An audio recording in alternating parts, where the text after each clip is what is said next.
InsyaAllah hari ini kita nak berbincang sebanyak sedikit tentang jarak dalam tempur.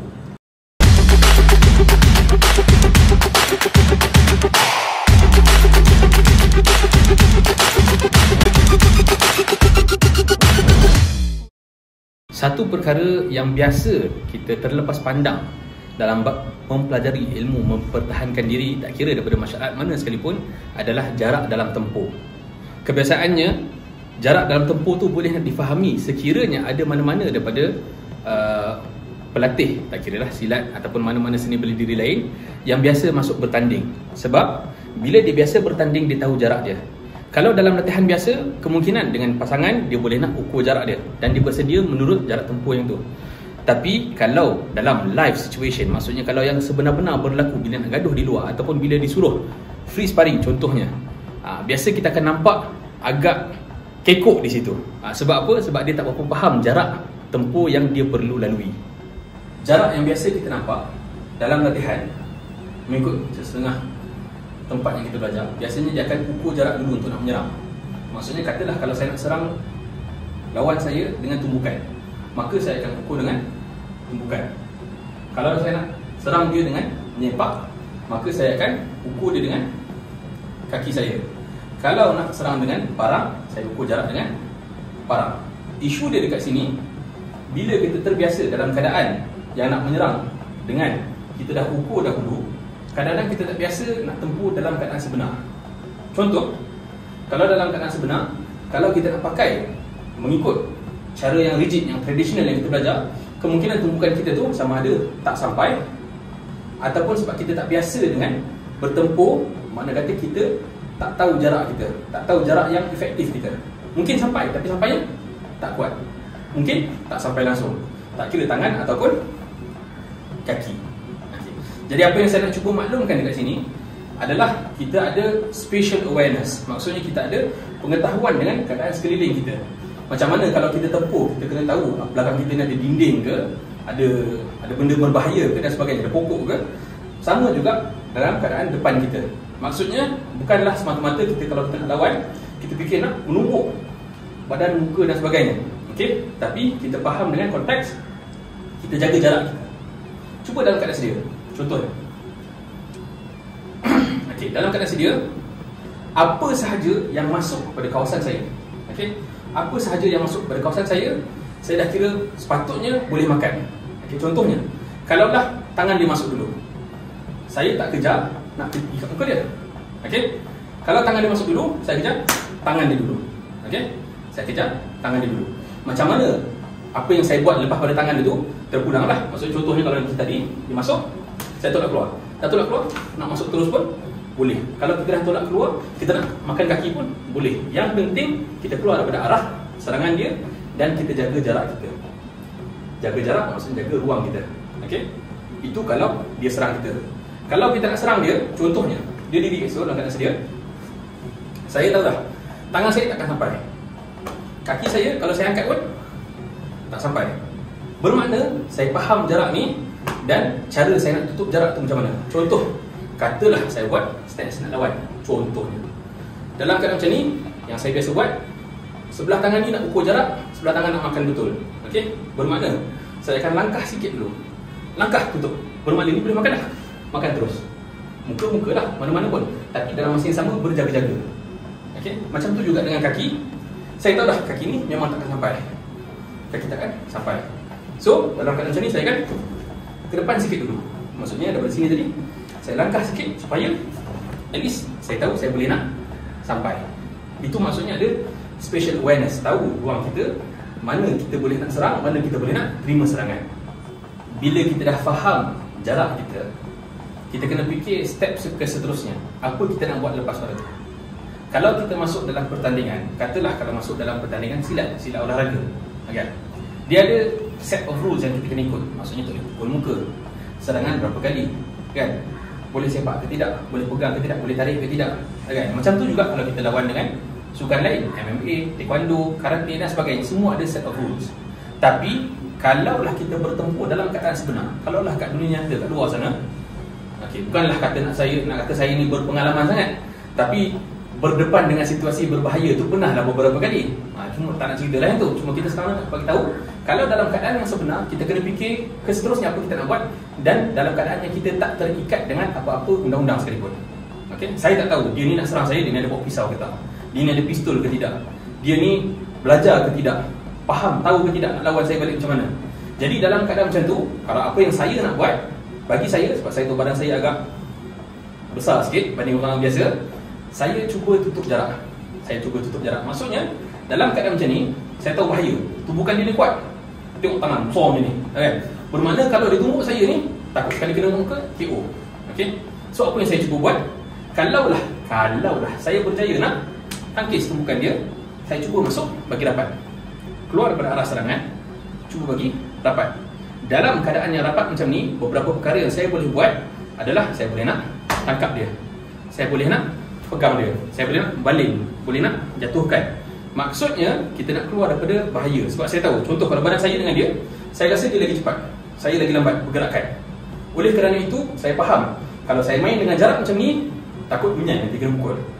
Nak mengelak daripada berlaku macam tu, saya cuba tutup jarak dulu. Maksudnya mungkin saya kena tumbuk 3, 4, 5 kali, okey, tapi kita jaga tempat vital, jaga muka, jaga ulu hati, jaga belah-belah rusuk dan sebagainya. Maksudnya tempat yang bahaya. Kalau tak tumbuk perut sikit, tumbuk dada sikit, insyaAllah okey lagi. Contohnya, kan? Jadi saya cuba tutup jarak. Katalah kalau kena pukul sikit-sikit pun, dalam tengah nak tutup jarak tu sampai sini dapat tangkap, makan terus. Contohnya.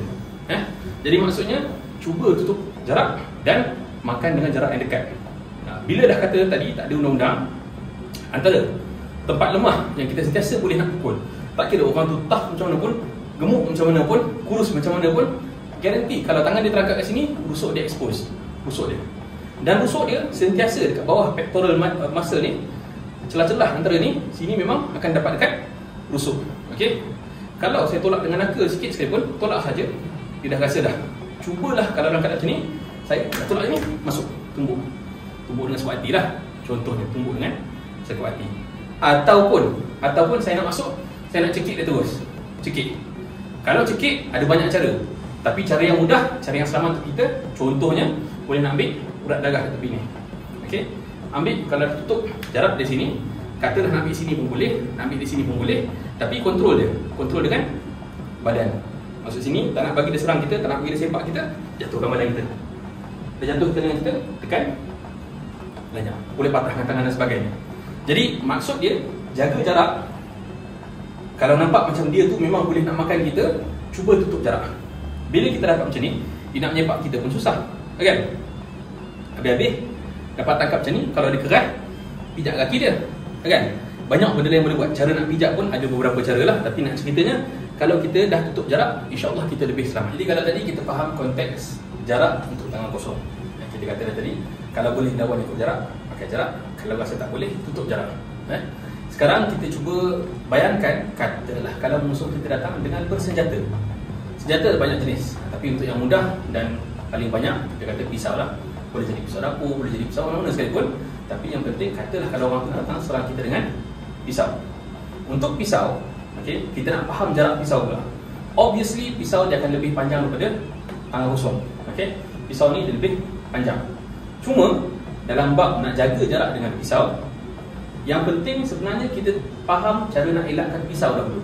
Sebab biasanya kalau orang yang pegang pisau, dia nak serang kita, dia mesti fikir nak serang pisau. Dia takkan fikir nak sepak kita, dia takkan fikir nak tungguk kita. Biasanya dia mesti fikir pisau yang ke depan dulu, pisau yang nak serang dulu. Okay? So, kalau dia nak serang, jaga jarak dengan pisau dulu. Okay?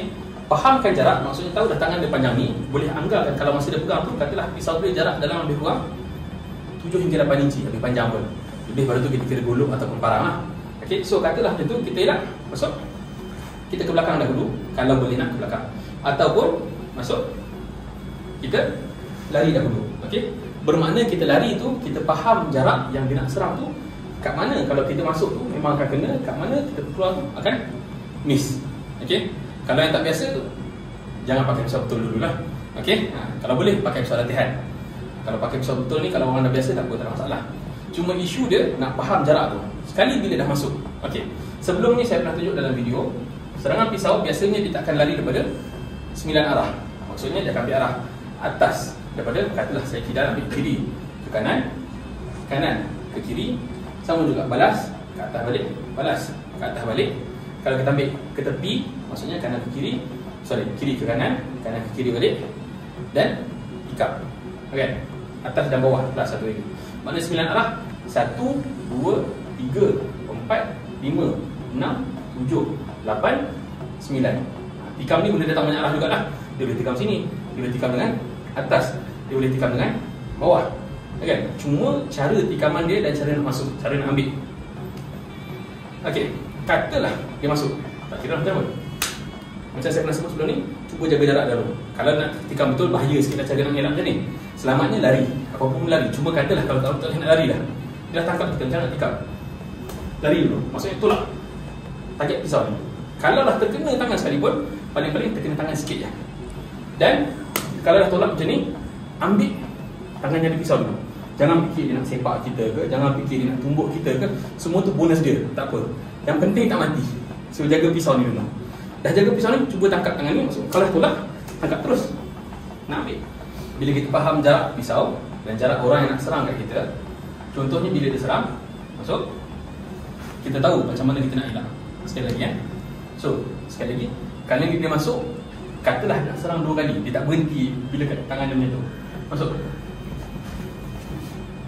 Kita tahu nak elakkan daripada pisau tu, kemudian kita, sebab kita dah nampak dah trajectory dia daripada macam ni, katalah kalau dia masuk ke bawah sekalipun, saya dah dapat.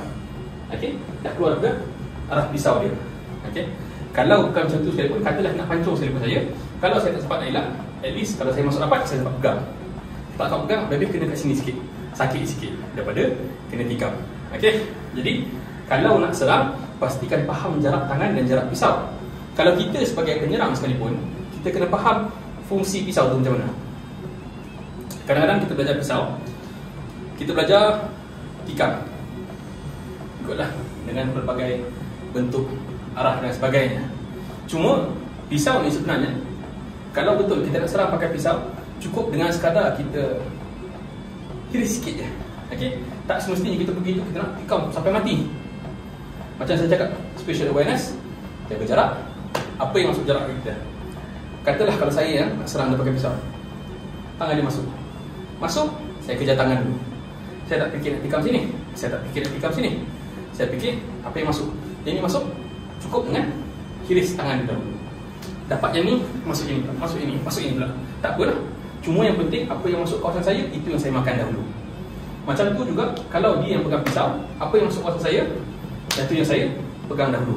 Kalau dia masuk tikam dari luar sekalipun, saya boleh masuk juga, tapi pada masa yang sama, masuk dengan jaga pisau.